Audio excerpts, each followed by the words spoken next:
You're listening to TBR Radio Presents the DIXIE Heritage Hour with your host, the Director of DIXIE Heritage, Dr. Ed DeVries. Welcome back to TBR Radio Presents the DIXIE Heritage Hour. It is good to be with you again this week. If you were listening last week, you remember that I was talking with Paul Angel. He is the executive editor of TBR. And Paul and I were talking about the November-December issue of the Barnes Review magazine. But we only got about halfway through the issue. And so this week we are going to finish the discussion. And Paul and I are going to go article by article through the second half of the magazine. We were talking at the end of last week's interview about Hervé Rison's book, Satan in Hollywood, and how Hollywood is used particularly. There's a very strong anti-Christian bias, and that was where the discussion left off last week, and that is where we're going to pick it up again this week. You know, I want to go back a step because we talked about the dirty word movement. I mentioned that, and how the Romanian communist prisons would force people to use filthy language. My mother's a bleep bleep. Your father's a beep beep, whatever it is. I'm expletive deleted, right? Mm-hmm. And I didn't really realize that this was like a little movement in Berkeley in the 60s, led mostly by Jews and Jewish students. And of course, the year before, they'd had something called free speech movement. They wanted to be able to talk about anything they wanted on campus. And this was a pretty decent little movement that a lot of people were willing to support. They understood what they don't seem to understand today. Well, actually they do, but I guess they're just out of control, is how important it is for young people to be thinking on a college campus, be able to state an opinion and not be kicked out of school for it. Well, anyway, the next year, after the free speech movement kind of took off, and I think they had some reforms that allowed them to discuss more topics, and they were protesting the war. Whatever. But anyway, they came up with this filthy speech movement. And like all of a sudden, people with microphones were just cursing on campus of filthy language over and over and over again. And not many people really supported it. But the point was that there has been a move afoot, and you've seen this in multiple spots. So if you have an example, let me know. But where we try to replace language, right? Gay is not gay anymore. Gay is something else, right? So you want the ideal example of that. First of all, nowhere in the Bible is Jesus' middle initial H, but, basically the Lord's name has become a profanity word. And so that's interesting. So why do that? Well, once again, you're trying to separate you from him and group your Lord, your God, with foul things. Same thing they did. If you wanted to pray, they'd beat you. So that every time you prayed in the future, you couldn't help as a human being but remember the beating you got. It's like, putting the zapper collar on your badly behaved dog, right? And you give him a little zap, right? After a while, that dog is either going to do that or he just sees the collar and starts to whimper away. Same type of thing. But now, so what else have we got? We've got all of the reproductive and excretory language being introduced that's being used as adjectives by our kids. I mean, I say our kids, but kids of the age that I have, anywhere from 9 to 14. My kids better not use that language in front of me. But that being said, I hear it because I hear them on the basketball court. I hear them on the sideline. I hear them in class when you go to visit. I hear them in the hallways, and they're using the most vile language, which has just become accepted. It's a breakdown of your offense at this type of language. Little did I know that the filthy speech movement was probably an extension of this communist effort to replace our language with the most vile words that you could think of. But Jesus H. Christ, right? Okay, there's one that people used. Or the GD, they say this all the time. The F word, they say this all the time. But all the words that get introduced to us involve excrement and reproduction, but in a very negative way. Same exact thing that the Romanian and really the communist re-education camps of the Soviet era were doing as well. And you're like, okay, so what's next? What's going to be acceptable? What will you be able to say in school? And what are they breaking down here?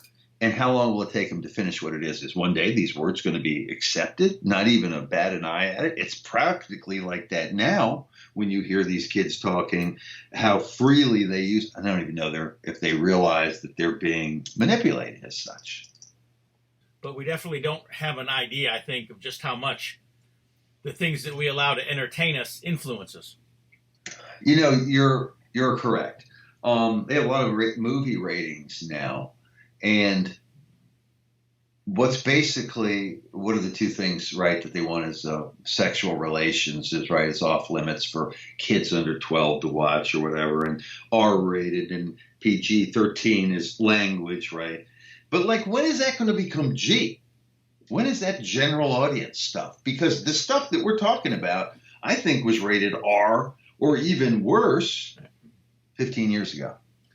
So you think it's no big deal. Kids just have a bad mouth, blah, blah, blah. But since they see it in everything they're seeing, even on like Disney Channel, we'll say, which, well, I didn't want to get into Disney. But that point is once that was a bastion of morality and at least a place where parents could trust that their kids weren't going to be introduced to foul language and other types of things like that. But like, you got to wonder, when is it going to be that G is all the things we're talking about, and how much worse could it get? Is it going to be a violation of a child's rights not to be able to watch an R-rated movie Right. when they're 9 years old? I have no clue. Well, you talk about that, in Shrek, who was one of the main characters in Shrek? It was Eddie Murphy. So, Well, there you go. Yeah. Sure. And he kept it to a minimum in that one. But no, there's a foul mouth guy. Yeah. This just popped into my head for whatever reason.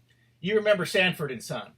Yes, I do. And you remember, Aunt Esther, she was the self-righteous, church lady, whatever. Absolutely. But everybody who would have been watching that show in its first run would have known her as, the foul-mouthed comedian. And if she had a mouth on her that was probably worse than Red Fox or Eddie Murphy or Richard Pryor or any of them other guys back then. And yet, Richard Pryor. There was a guy with a foul mouth. She was the one that they cast as the church lady. Yeah, that's pretty funny. I did not know that. I didn't know Aunt Esther was a foul-mouthed comedian. Yeah. Oh boy. Well, anyway, hey man, all I can say is that we think these things are, it's just the way kids. It's not. It's the way kids are being conditioned. And foul language is a technique. The replacement of language is a technique, a communist technique. So we got to be aware of this stuff. We have to understand that we have to stick with our guns. Don't worry about being an old fogey or an old fuddy-duddy by demanding that we communicate in a way that is not so disgusting. So again, that's probably something that the communists learned, that replacing language is part of the conditioning of the mind. So, a very interesting, very short little article by John Friend, who read the book and was impressed by the little booklet Satan in Hollywood. So I encourage everybody to either get a copy of that book for $10 or subscribe and get it for free.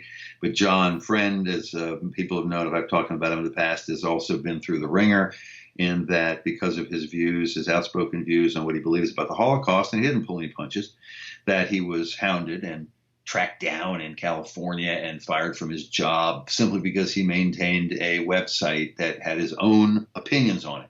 Did not affect his daily work. He was well reviewed by his supervisors on multiple occasions. Most people said he was a joy to work with. Boom. He had his own opinions about things, and he was fired from the job and has been struggling ever since. So another one of these guys who has paid a price for writing what he actually believes in a very scholarly fashion. I must say, John is an extremely intelligent person and a very hardworking guy. So at any rate, that's just a little background on him. Right. And, killing communism, or rather for communism, before communism would come to power, they had to kill off the Romanovs. And so that's the next article here by Michael Walsh, The Curse of the Tsar Killers, and not so much about the killing of the Romanovs themselves. TBR has covered that a lot in past issues, but rather the strange fates, or what's the saying? Karma's a bitch. What goes around comes around. Yeah, you sow what you reap, what have you, and so those who murdered the Romanovs, suffered horrible fates themselves. Well, that's a feel-good story. But you're right. We've talked about the killing of the Tsar and his family on multiple occasions from different angles here over the past several years, because it's the 100-year anniversary approximately of the Russian Revolution and the killing of the Tsar, which was in 1918. It was 1917, 2 revolutions, February and October. But they all did. But then again, so many guys did. But there really is no curse. This is just karma. Okay, so Mike Walsh goes through, and I don't have too much to say about this, but he does go through the list of those who are involved in the dastardly shooting, execution of the Tsar, his wife, his 5 children, his cook, his valet, his doctor, all right? And the guys that did it were bloodthirsty guys, Sverdlov and others. They're all listed here, pictures of them, what happened to them. And almost invariably, all of them ended up on the wrong side of the Soviet regime and were either imprisoned or executed. So it it was nice to see what happened to them. But it's kind of like what happened in general. We'll go in and I'll give an example when we go. Is the next story the 1781 revolution in Paris? Yes, sir. It's kind of a tie together of what happens with communism. Once again, we have all these people in this country flirting with communism. We've got Ocasio-Cortez up there in New York, and she's a real commie. And you got Bernie Sanders, who wants to hand your money over to everybody else. You can give it to if they don't need it or not. One of the things people forget is just how the trail of blood that real live communism has left behind. 60 million in 100, maybe 100 million in China, 60 million in Russia, half the population in Cambodia, the communist regimes in Central America. I'm trying to think of any other major communist takeovers that were super bloody. But anyway, that being said, sometimes people forget in 1871, I said 1781, it's 1871, the communists actually were successful in electing communist politicians to lead Paris. And what resulted was called the Paris Commune. And, well, what did they do? Just about immediately, they started harassing anybody who spoke out against the regime, the communist regime, hunted down priests, killed them, killed religious people in general, wealthy donors to the church, figures that people would know, and killed them. I mean, I think it was in the tens of thousands in the short several months that the communists took over Paris. Now, this was a dry run for the 1917 Russian Revolution. And you know what happened there. It quickly devolved into bloodshed and mass murder. But like in 2 months, in a city like Paris, they were able to pull this off. So finally their excesses got so bad. By the way, they riled up the populace the same way they do now. The rich people are against you. Everybody's against you. The government's corrupt. The priests are corrupt. The church is corrupt. It's the same line that the communists are feeding us now. Oh, you're pulled down the statues, right? They pulled down the statues of Napoleon III. So they're pulling down statues. They're bashing the church. They're out there in the street telling everybody that they can get a bigger piece of the pie if they just want to be communists, and the rich people will give them the money. Blah, blah, blah. It goes on and on. Again, same thing you're hearing in the news media today. Destroy the church, destroy your culture, hate your nation, hate your neighbor, lose trust in your neighbor, right? And take away hope.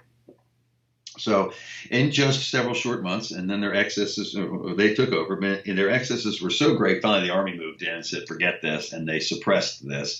But of course, the communists couldn't just lose. They had to destroy as many monuments, churches, sacred relics as they possibly could. They burned some great number of irreplaceable artworks and edifices in Paris on the way out the door.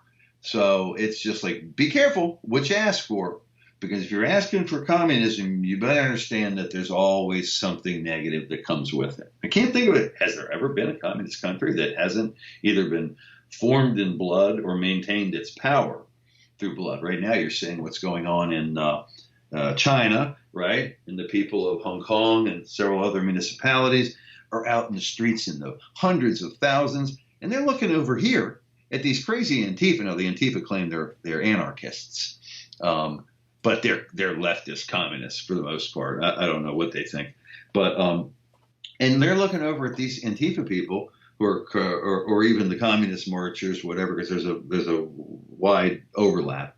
And they're like, are you seriously asking for communism to come to the United States of America? Are you insane? Look, we're fighting against it over here.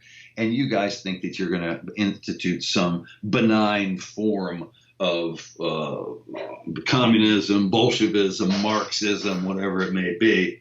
And you're insane. So I don't really get it. People need to watch out. Communism, as I said, a lot of people from different eras earlier and later will say, oh, communism is dead. There's nothing to worry about that. You better be careful, because we're well on our way towards a communist state as we are now, if you look at the planks in the Communist Manifesto. Am I correct? Yes, definitely.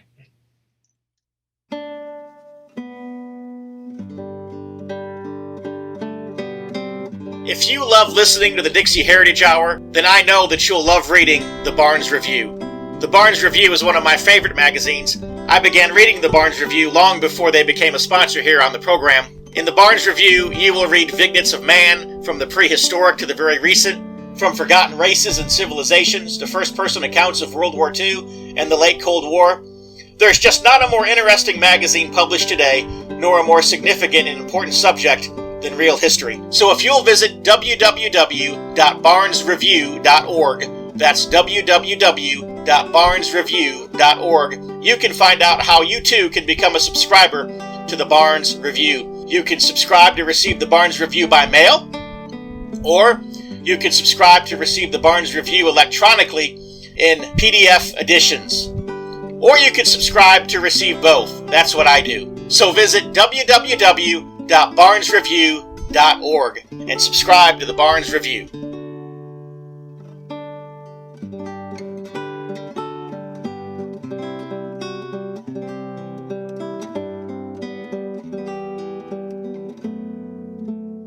We talked about it earlier. We talked about re-education and mental conditioning and so forth, and how torture can even be used to bring that about. The next article was Dr. Johnson's article on the AntiHumans, and that's exactly what that's all about. Is we have to be made to think differently for those planks of the Communist Manifesto to ultimately be implemented. And of course, that's also why one of the first planks is education itself. Correct. And you may know those planks off the top of your head. I should. But it's the same playbook, man. How do you make a good Marxist? Take away his family, take away his friends, take away his trust, take away his hope, take away his religion, take away his nation, take away his culture heroes. What do you have left? Well, we must replace this with something. And the new religion is Marxism. And in our society, that means we're going to take everything that the haves and give it to the have-nots, even though the have-nots in this country are doing very well. And it's almost all part of the welfare state. I think I pointed out in our last show that in the United States, even the most poverty-stricken people, and there's some sad ones out there, some people really struggling, but there's a lot of them that are just on the dole, and they have cars, they have food, they have televisions, they have internet, they have computers, they have homes, they have access to health care. So is life really so horrible, or is it just a massive brainwashing scam? Every day that goes on, Donald Trump looks more reasonable, less radical, and his opponents look more radical and more scary. And I think it's going to come back to bite him in the butt, the Democrats, when they go to the polls. Here, we'll find out. We have an election tomorrow, interim. But yeah, I mean, it's a communist playbook, and it has worked. So communism is not dead. Let's give it a different name. Maybe communism just sounds too 1950s for people. What do you want to call it? Bolshevism? Neo-Bolshevism, maybe? Well, socialism, communism, it's all Marxism. It's just, I guess Marxism is like a Baskin Robbins. There's more than one flavor, but it's at the end of the day, it's all ice cream, or it's all Marxism.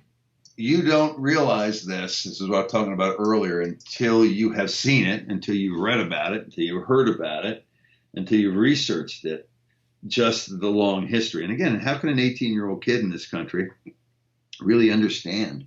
All they hear about is the workers' paradise and all this other stuff, And so I can't blame them once again, how are we going to get, and with the public school system wasting 18 years of your life studying things like, I don't know, so I wouldn't say it's a waste, but soil conservation, right? That seems to be like the big thrust in elementary school now. Everything's got the soil conservation. Come on now.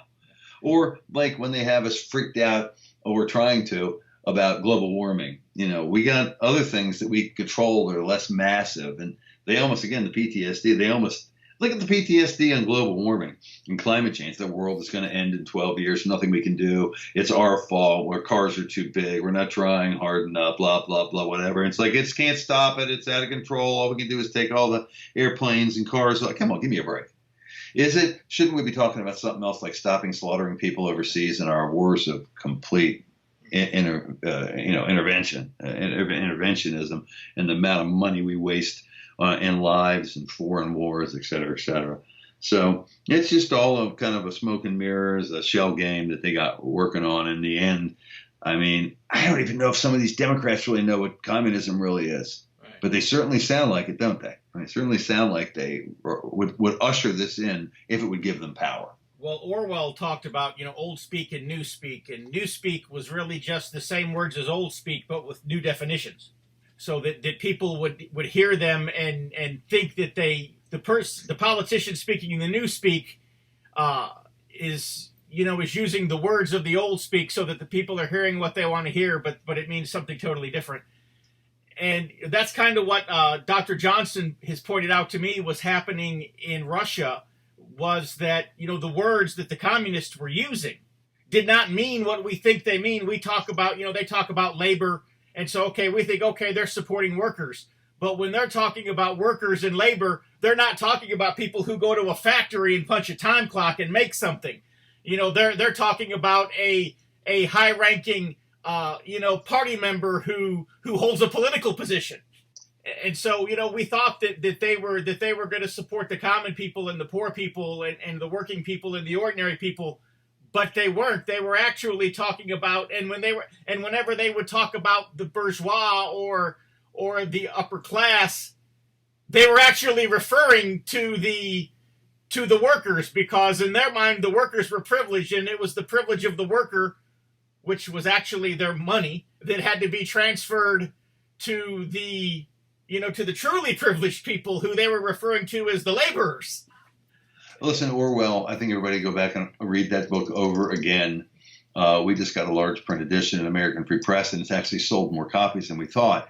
But we talk about it so much as far as how prescient Orwell was and how he must have been looking into a crystal ball to be able to have predicted so closely what's happening today. But yeah, listen, language is extremely important, and this is this whole thing about the manipulation of language and the associations you have with language and the debasing of part of that language being so important to your culture, and also particularly the words you use might reflect only something that your culture understands. I give an example all the time about Eskimos, right? And the number of words they have for ice, and how they have a word for a kind of ice you can step on that won't break, the kind of ice you can step on that might break, the kind of ice that will cut you on your way by, soft, melty, you know what I mean? You can't communicate without really understanding A, that culture, but B, that language. And I know that some things are almost untranslatable from German to English, for instance, we'll say. So when you start screwing around that, it's obviously you're just, once again, trying to cut off the past from who you really are to make your new religion, your new faith, your new friends, your new people, those people who believe the same thing you believe, which is nothing anymore. And there were three pieces, and they're not the three pieces we talked about yesterday, but there are three totally different pieces in the history you may have missed. The first one was that Julian Assange was not paranoid. No, Assange was not paranoid. He turned out was being spied on. Both the Democrats and Republicans evidently are portraying this guy as some big hero. Some big enemy. He is a reporter. He did a great job. WikiLeaks was an extremely important organization, still is. But the only candidate And Trump has intimated that he might allow Assange to come over here and not be locked up, but I wouldn't trust him. But Tulsi Gabbard, the Democrat, is about the only person focusing her efforts on anti-war and on whistleblowing to some extent. She said that Assange, Chelsea Manning, and Edward Snowden wouldn't have to worry about coming home because she wouldn't punish them for telling the truth. Yeah, he wasn't crazy. He wasn't paranoid. He was being spied on, Assange, and we'll see what happens to him now. Evidently, his health is very bad, and he's being, He's basically being tortured in a British prison right now. Yeah, and I don't know what type of torture is physical, or if it's that classic, and I know this from guys who've been locked up, that classic psychological torture that they hit you with day after day after day after day. Extra, read all about it. If you're like me, and I'll bet you are because you're listening to the Dixie Heritage Hour, you like to be on the cutting edge of honest news and accurate information. You like to hear about the latest financial trends and to know what's happening around the world and right here in the United States. The things that can directly impact you, your life, and the life of your family.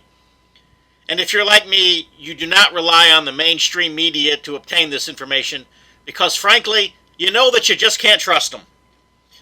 Fortunately, there is an alternative news outlet with a long-established track record for honesty and integrity, and that is the American Free Press. AFP is the preeminent alternative, independent news source for honest, hard-working, truth-loving Americans. AFP is the antithesis of the controlled, lamestream media. AFP is employee-owned and has been so since its founding. Because of that, AFP never has and never will allow advertisers or special interests or big money to dictate what appears in the pages of the American Free Press newspaper. 26 times a year, the American Free Press newspaper can be delivered to your door, packed with the kind of uncensored news that I know you're going to appreciate. AFP covers the stories and tells the truth that the lamestream media is frankly scared to touch. And AFP offers real, on-the-scene reporting and commentary, the likes of which you will never see in the Washington Post, the New York Times, ABC, NBC, CBS, CNN, or just about any other lamestream news source that you can think of. That's right. There's only one national populist news weekly staffed by an unsurpassed team of veteran investigative journalists who will dare to rip the veil off of many of the major news stories that are being censored and suppressed by the big money controlled media monopoly. And that's the American Free Press. AFP publishes exciting, in-depth, uncensored news and information that's grassroots and patriotic, information that Americans need to know in order to combat the growing police state. AFP stands firmly against the New World Order and against those who are working to establish a global plantation under the rule of a powerful few. In short, AFP is your voice. If you have any doubt why they want to silence AFP, you must be relying on the lamestream media for your news, and folks, that's a big mistake. If you're ever dissatisfied with your subscription to the American Free Press, their guarantee is that you just drop them an email and they will gladly refund the unused portion of your subscription. So what are you waiting for? Visit www.americanfreepress.net. Once again, www.americanfreepress.net. And find out about the American Free Press. Do it today. Extra, read all about it. Here, several months ago now, Gillette ran those horrible ads. And, it appears that several of the men in this country, and maybe even some non-men, have responded to that appropriately. And apparently Gillette went from being a company that made almost $2 billion a year to one that lost $5.25 billion just in the last quarter. And you think that that is the result of that marketing campaign? I do. I'm going to guess that people just, when they saw, what was on the commercial there, that's not a company that they want to support with their dollars. So for those who don't know, why don't you run it? Why don't you tell? Gillette had ran, some commercials, I want to say at the beginning of the summer, but, suggesting that we should buy more of their shaving products so that we could shave off our toxic masculinity. Okay. Yeah, that's right. And, And of course, I know there was a lot of backlash and a lot of vocal outcry against that. But it would appear that it's gone even beyond that. And, Gillette's not the only company you can buy a razor from. Well, good. People should vote with their vote for products with their pocketbook. Yeah. And, the other thing here that surprised me was, the Dalai Lama. He was referring to refugees being forced into Europe. And he basically told the leaders of the European Union to keep Europe European. Yes, that was I felt like that was a gutsy thing for him to say. I was surprised a little bit. But his actual statements, right, said Europe's for Europeans, that we can certainly offer a short time haven to people who are oppressed, if that's what you want to say, because not all these people coming over here are oppressed, nor are they just poor little children. They're grown people who should be helping their own country succeed. And so he would say, bring them over here for training, but send them back to make their own countries better, which is what we've been saying for a long time. There's no need. Your country can be reformed. Your country can be successful. But it can't be if you don't have any intelligent people there or who have skills. And so the Dalai Lama, I think, I wish more people had reported that. Did you hear that on any mainstream news outlet? I remember hearing something about it here a couple of months ago, and we reported it in DIXIE Heritage. But I'm going to guess we probably got it from a secondary news source. I don't remember seeing it in the mainstream media. Yeah, neither did I. And it doesn't fit their little narrative. So, yeah, thank goodness for the Dalai Lama. He had a lot of good things to say. But that's a very important thing. Yeah. And had the Pope said something like that, he would have been dismissed. Or had Franklin Graham said something like that, he would have been dismissed out hand. Normally, the liberal media likes the Dalai Lama, so they had a little harder time. Like you said, they just ignored the statement, but they didn't actually attack him for having made it, which probably would have been the case had a more Western religious leader been the one to make such a statement. Absolutely. Absolutely. Well, anyway, more power to the Dalai Lama for saying what everybody really knows, who's watching things, is that Europe is for Europeans. And there is nothing wrong with having blonde-haired, blue-eyed people in Sweden. Yeah. It doesn't have to be turned into little Nigeria or Afghanistan. It's okay. They're going to try to convince you that it's not okay, that diversity makes you stronger. But diversity really doesn't make you stronger. In some rare instances, sure it might. But as far as culturally goes, we all know that people of a feather flock together. And in the end, people reject diversity to be with their own people, so, and of course, getting these people back home to contribute. I've always wondered, well, Mexico is a mess from what I understand. I just saw recently that the police lost a massive street battle with one of the sons or both the sons of El Chapo Guzman. And the drug cartels, and so I was going to make the point that getting out of Mexico probably isn't a bad idea. But, they lost a massive battle between the Mexican police / military and the drug lords. And the drug lords were whipping out like custom-made armored vehicles and automatic weapons. And they actually, I think what happened was Guzman's sons have been arrested, or one of them tried to rescue him, and it was successful. I mean, that's a nasty little country. But, and I don't know what these people can do, but they need to stay there because Mexico has potential, okay? And, but just if you were to take everybody out of Mexico and bring them over here, they can make a difference. All you're going to have is a humongous narco state, which is what it looks like it's turning into down south. Though nobody wants to really admit it, that just south of the Rio Grande, you have a narco state that may be one of the most powerful narco states in the history of modern man. Well, except maybe the British Empire when they were pushing opium on the Chinese, but you know what I mean. I think that I don't think there's been an issue of TBR that didn't end up in World War II sooner or later, and this one does, and that's an article called Winnies War. Of course, if we were to, the mainstream historians would say that Adolf Hitler was the big war criminal of World War II. Of course, I would say the two big war criminals of World War II were Joseph Stalin and Winston Churchill, with Franklin Delano Roosevelt being complicit in the crimes of both. But this particular article, Winnies War, Britain's Barbarous Tactics, kind of shows how Winston Churchill was, really the big war criminal of World War II. Well, the way they waged war was underhanded, and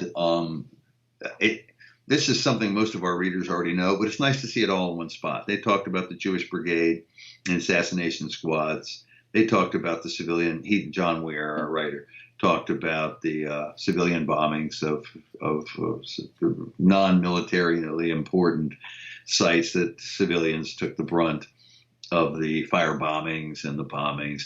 And he went on. And it was a very nice, short, snappy article and something good for people to counter who come up and say, well, when people tell us Winston Churchill was one of the greatest leaders of the modern era, you whip out this article and say, really?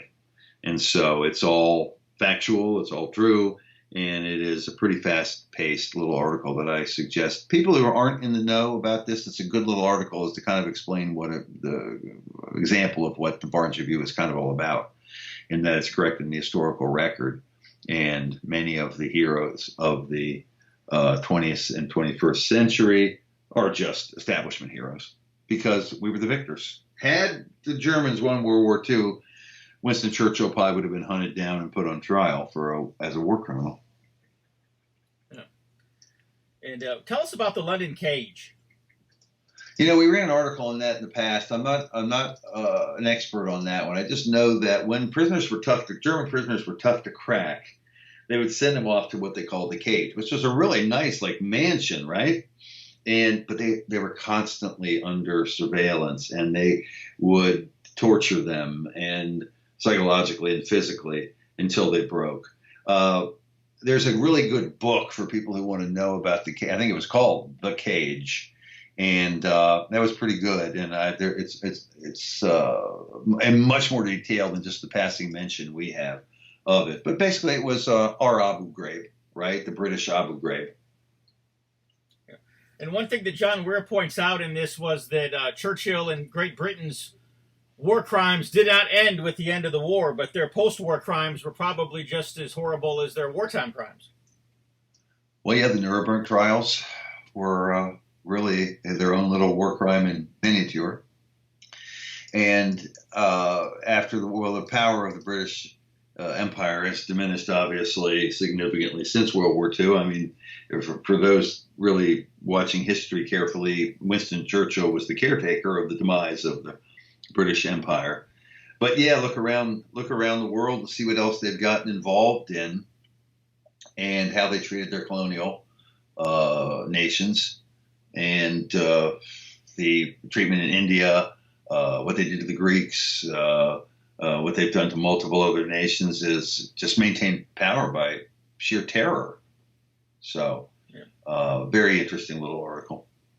I know also about 12 million to 18 million Germans that were basically slaughtered in an ethnic cleansing was also something that he talked about.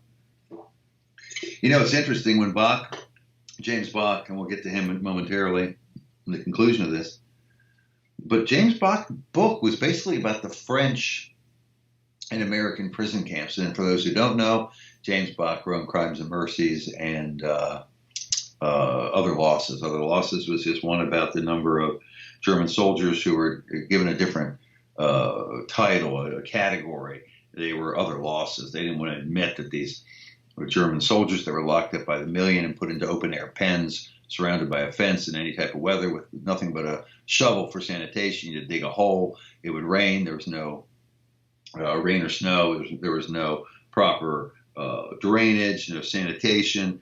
And they died of dysentery. They died of starvation.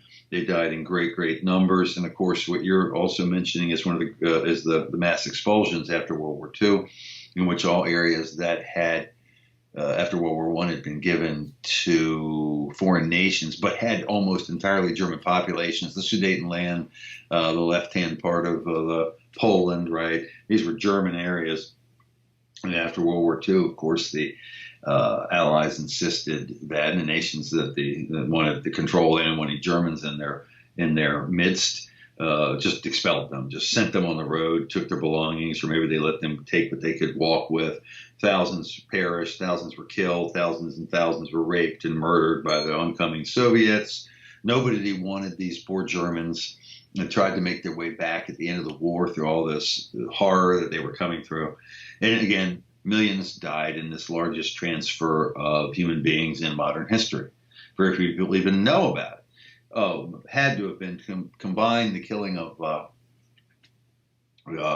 non-combatant German troops and German civilians was in the millions, and it certainly rivaled any claims that can be made about the Jewish Holocaust. In the numbers killed, it probably dwarfs the Holocaust, what happened to these Germans. But nobody cared, because they were Germans and they deserved it all, allegedly, and they had started the war, which is not necessarily true, and they gassed millions of prisoners, which is not necessarily true, and they were supremacists, which is not necessarily true. So it's just one of those suppressed, massive historical events. That years from 1940, late 1944 to 1947, I guess, were just horrendous for the German people, but nobody talks about it. Well, you talk about, everybody basically in the Nazi administration was, of course, had to be an anti-Semite or they wouldn't have been there. Joseph Goebbels succeeded Adolf Hitler as the German Führer in April of 1945. He basically was on the job for one day and then he killed himself. But David Skrbina, there toward the end of the magazine, submits an article where he basically challenges, was Goebbels actually an anti-Semite or was he not? That's a new book we've got called Gables on the Jews, and it's his diary entries from, 1925 to 1945, maybe one of the few German leaders, or any of us really, who write down our thoughts at the end of every day in a diary. Not all of it discussed the Jews. He discussed many other important topics. But since he's labeled as this horrendous anti-Semite who is the architect of really anti-Semitic propaganda, this book is very interesting. It was written by Thomas Dalton, PhD, who's on our masthead. And David Skrbina is a PhD scholar who is very interested in these topics, but has gotten himself in some trouble by being even-handed in his portrayal of Third Reich leadership. And so he's been, I think, run out of one school. And if you read what he said, I mean, he's a pretty reasonable, intelligent guy. But this is a very interesting book. And this is just a short little review of that book, in which every single statement that Gables made from 25 to 45 in his personal diaries was pulled out and then explained and put into context. Very interesting little book. I have not read it all. Much of what he says was true about his Jewish population, the concerns they had about them. But nowhere in that book does he mention a final solution as far as extermination of European Jewry. In fact, his final solution was more the relocation of the Jewish population of Germany with their own assistance of Zionists to put them into either Madagascar or some other place in Eastern Europe. Possibly was one spot. Of course, we have Azerbaijan now in Russia, which is an autonomous Jewish homeland. And that was basically what Gables and Hitler and the rest of the German leadership were interested in, was relocating their Jewish population. They saw the Jewish population as a corrupting influence, financially and morally, right or wrong. And so that's an interesting compilation of a massive amount of work for scholarship to come up with every single quote he ever had on the Jewish question, and to portray it and put it out in front of you and let you be the judge yourself. And that's kind of what we do many times, is we give you what facts we know and let you make up your own mind rather than trying to come to a conclusion for you. Was he an anti-Semite, Gables, or not? Don't know. I know that you'll have a much better feeling for him as a man and the goals of the Germans in general after you read that book. The North Carolina Heritage Political Action Committee was organized by concerned citizens of North Carolina in 2015 in response to the increased attacks on North Carolina's history and heritage. The North Carolina Heritage PAC supports state and local candidates for public office who pledge and show their support for the protection of Confederate memorials and the preservation of all of North Carolina's history.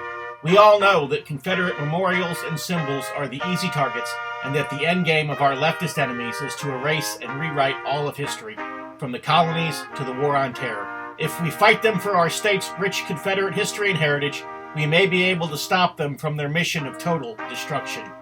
Join the North Carolina Heritage PAC now by visiting ncheritagepac.org. Once again, that is www.ncheritagepac.org. And help us on the front lines of North Carolina politics. The mission statement of North Carolina Heritage PAC is that the North Carolina Heritage PAC was created with the purpose of supporting diverse efforts to defend and preserve the heritage, traditions, monuments, cemeteries, flags, emblems, and other legacies of North Carolina history against those efforts to remove, deface, legislate against, alter, and otherwise corrupt or pervert their meaning, history, presentation, and standing in our state. Once again, www.ncheritagepac.org. And then the last article was kind of a eulogy to James Bach. Well, it's funny. We interviewed, had Bonnie Faulkner interviewed him. Bonnie Faulkner is the host of Guns and Butter, and she interviewed James some time ago. One about Crimes and Mercies and one about Other Losses. And she contacted us and let me know that she had lots of interviews. She has interviews with lots of great people. Patriots and nationalists and others. But luckily we ran that. And then while that was in the mail, James passed away at a ripe old age in a very, very productive life. And he was evidently, it went pretty quickly. He was in good spirits and everything else. But his work is extremely important. He's ridiculed by many people. Oh, he manipulated the data, this, that. But no one even knew. No one would even known the number of German civilians who were just basically discarded in the millions after World War II, nor would we have known about the treatment by the great allies, the compassionate allies, specifically France and the United States, what they did to these, to basically ensure that 1 million unarmed German soldiers would die. So James was extremely important as far as revisionism goes, and pointing out the hypocrisy of the monopoly on war crimes that the Allies alleged the Germans wielded. In other words, the Germans, in the end, conducted their war in a much more humane way than the Allies and Winston Churchill, that article there, and Eisenhower, because he was president he was in charge by then, right? And he was, Truman. Yeah, that's right. So Truman was involved in this, but Eisenhower, they were known as Eisenhower's death camps. He wasn't president yet. But he was a German hater. And you look at some of your heroes, establishment heroes, and you start to get a new appreciation for for understanding that you can't just accept what the victors say at face value. Yep. So thank you, James, for coming up with those books. He was career was nearly ruined. They wouldn't let him publish his books. No publisher would take his books, and he kept plugging ahead. And I know he had more things planned, but unfortunately he passed away. So there's a loss of a guy, one of the most influential historians, statisticians, analysts you're going to have in the World War II era that was actually willing to delve into verboten topics. I had submitted an article for the issue that had kind of got repositioned to the online, to the TBR website. You know, what did you think about the fact that, you know, even Bill Clinton on his website now is starting to say the things that we here at TBR have been saying for a couple of decades now? Well, we should tell people what he's saying. You found this item on the Clinton Foundation website, is that correct? Sir. And in there, he talks about very according to what we would say, undemocratic But Democratic Party ideals, abortion's bad, right? And he goes through a number of them, the destruction of the family, the destruction of faith. And we were a little surprised to see this because they're all things that the Democratic Party today has totally rejected. They're all for abortion, they're all for gender confusion. They're all for all the things that we thought the Clintons were for. But anyway, Bill Clinton must have said these things, and we couldn't disagree with the guy.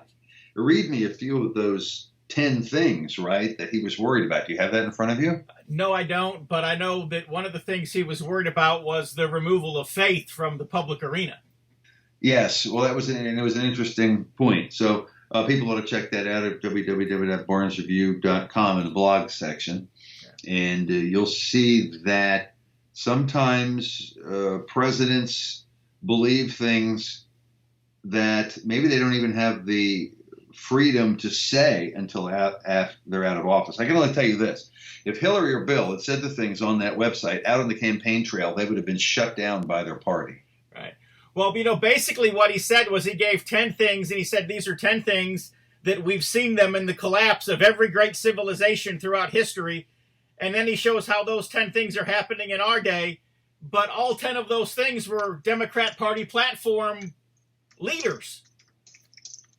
The whole gay, gender, thing, the whole homosexual agenda thing, the whole animosity and antagonism towards Christianity and traditional morality, having even going so far as to have government agencies whose purpose is to undermine and destroy the unit of the family. And, those are all things that the Democrats are advocating for. Hey, man, all I can tell you was I was a little surprised when you told me who had written this and asked me where I thought this might have come from. And I'm like, it must have come from Jerry Falwell. Yeah, that's why I even put the link to that article on the Clinton Foundation website right there in the story, because people are going to read this and say, there's no way this came from Bill Clinton. And so it does. Right. And again, there's lots of good stuff on TBR's website that doesn't appear in the magazine, too. Yeah.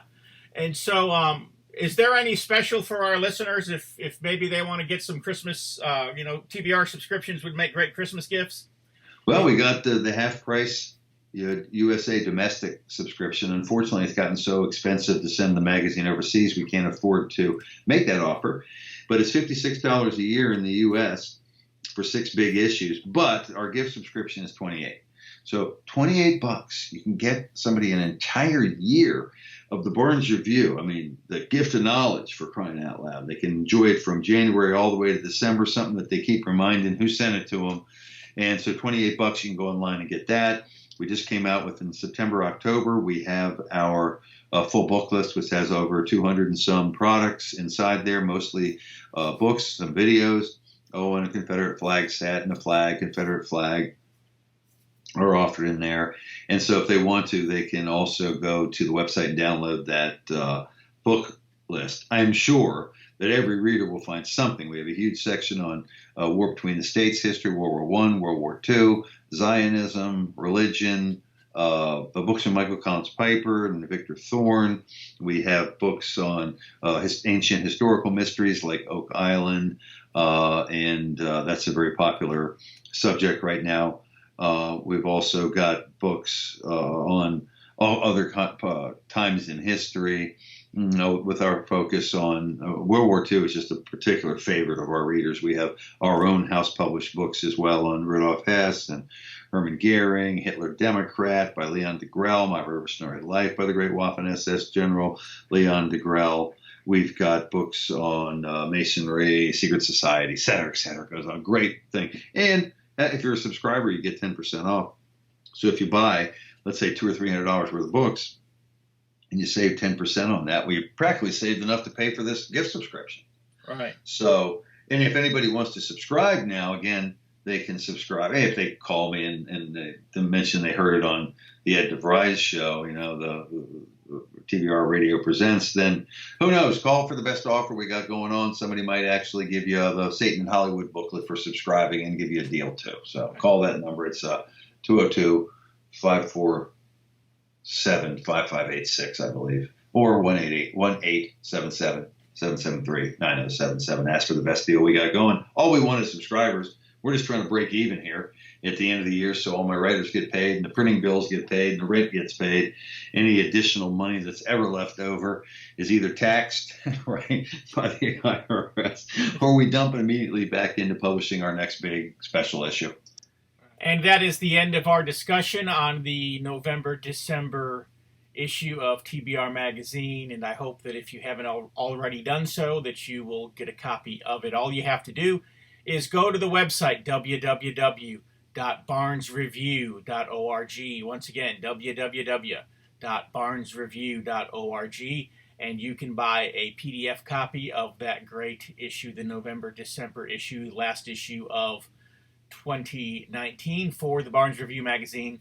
Or if you've not already done so, maybe you just need to subscribe to the Barnes Review, and then you can not only get that issue complimentary, but you can also know that you will receive in the mail all of the issues of the magazine for the year 2020, and I know that you will want to do that. Also, as Paul mentioned here toward the end of the broadcast, we do have a Christmas special, and so you can get a gift subscription to the Barnes Review to anybody you'd like to give it to in the United States or Canada for just $28. And let me tell you, that's a deal that you want to take advantage of, giving the gift of knowledge and true history to your friends and loved ones.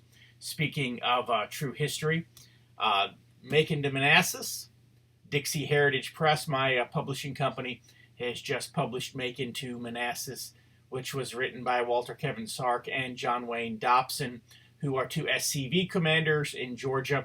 They've written an excellent novel. They are both lifelong natives born and raised in Macon, Georgia, and they wrote a historical novel on the Georgia 8th Volunteer Infantry, which was raised in Macon, Georgia.